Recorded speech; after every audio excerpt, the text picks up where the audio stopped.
अस्सलाम वालेकुम। अभी सोशल मीडिया पर एक एयरप्लेन की वीडियो काफ़ी तेज़ी से वायरल हो रही है जो कि आसमान से डायरेक्ट ज़मीन पर गिरी, जिसके अंदर लगभग 67 मुसाफिर मौजूद थे।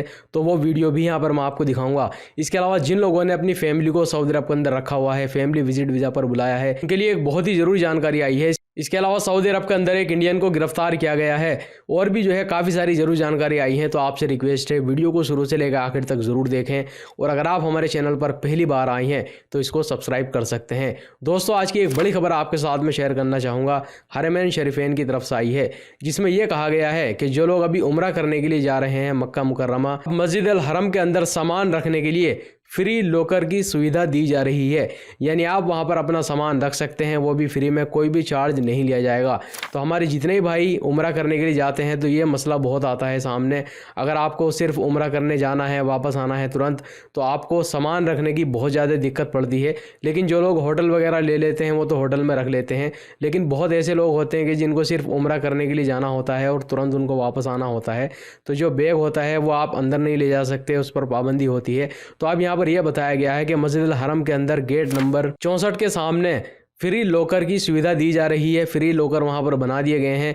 4 घंटे तक आप अपने सामान को वहां पर रख सकते हैं। लेकिन इसके लिए कुछ यहां पर रूल्स रेगुलेशन भी बनाए गए हैं कि जो सामान आप वहां पर रखेंगे वो कोई ख़तरनाक सामान ना हो, कोई ममनू सामान उसके अंदर ना हो, खाने पीने वाली चीज़ें उसके अंदर नहीं होनी चाहिए, कोई कीमती सामान भी उसके अंदर नहीं होना चाहिए। इसके अलावा यहाँ पर वज़न के बारे में बताया गया है कि उस बैग का वज़न ज़्यादा से ज़्यादा 7 किलो तक ही हो सकता है। यानी आपके बैग का वज़न 7 किलोग्राम से ज़्यादा नहीं होना चाहिए। अलावा यहाँ पर एक और बात कही गई है कि आपके पास में उम्रा परमिट भी मौजूद होना चाहिए, जो कि आपने नुसुक प्लेटफॉर्म के जरिए जारी कराया होगा। जब आप अपना सामान रखने के लिए जाएंगे लॉकर में, तो वहां पर जो एहलकार मौजूद होंगे तो वह आपका उम्रा परमिट भी देखेंगे। यानी आपको अपना उम्रा परमिट दिखाना होगा।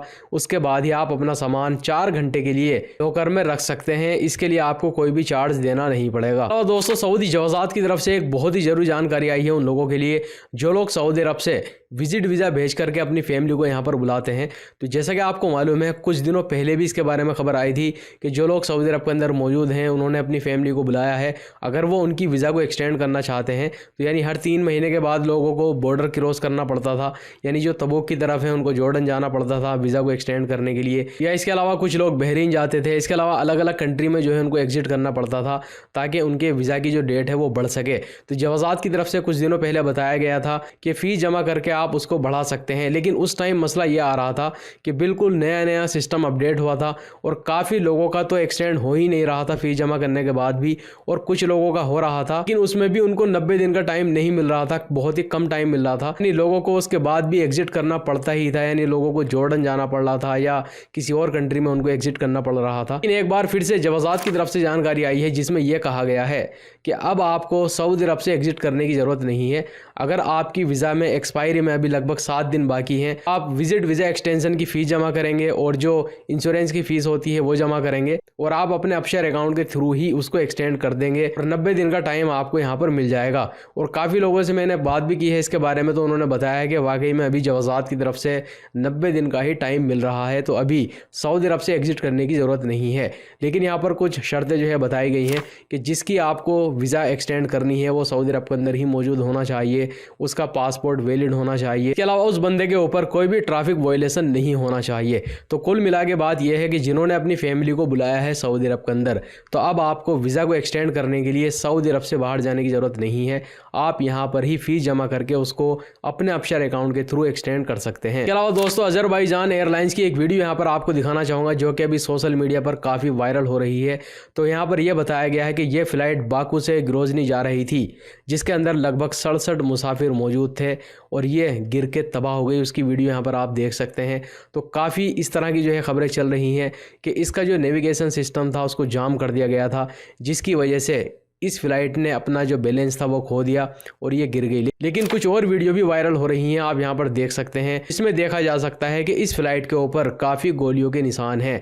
यानी इस फ्लाइट के ऊपर गोलीबारी की गई है, जिसकी वजह से इसका जो बैलेंस है वो बिगड़ा है और ये डायरेक्ट ज़मीन पे गिर के तबाह हो गई। लेकिन अभी तक खबर में यही बताया गया है कि इस फ्लाइट से अभी तक लगभग 32 लोगों को निकाला गया है। तो दोस्तों इसी एयरलाइंस की एक और वीडियो यहाँ पर आपको दिखाना चाहूँगा। जब ये फ़्लाइट क्रैश होने ही वाली थी उससे सिर्फ 1-2 मिनट पहले ही इस आदमी ने अपनी वीडियो बनाई जिसमें ये अल्लाह अकबर पढ़ता हुआ नज़र आ रहा है।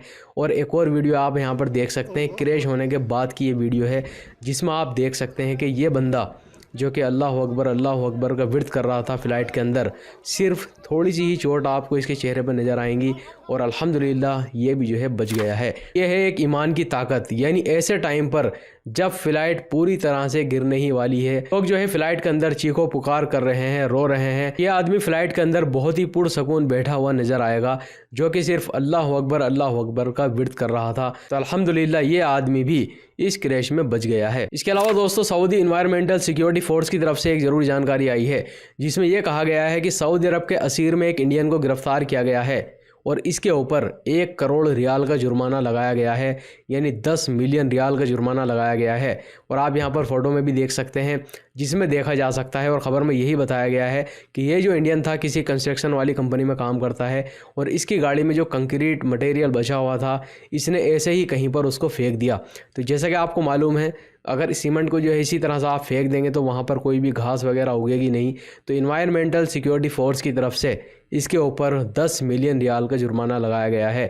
तो इस चीज़ का ख्याल रखें, अगर आप कंस्ट्रक्शन वाली कंपनी में काम करते हैं सऊदी अरब के अंदर तो जो सीमेंट वगैरह होता है आप उसको कहीं ऐसे ही नहीं फेंक सकते। बचे हुए सीमेंट को फेंकने के लिए जहाँ पर जगह बनी हुई है आप वहाँ पर ही इसको फेंकें। वीडियो देखने के लिए बहुत बहुत शुक्रिया।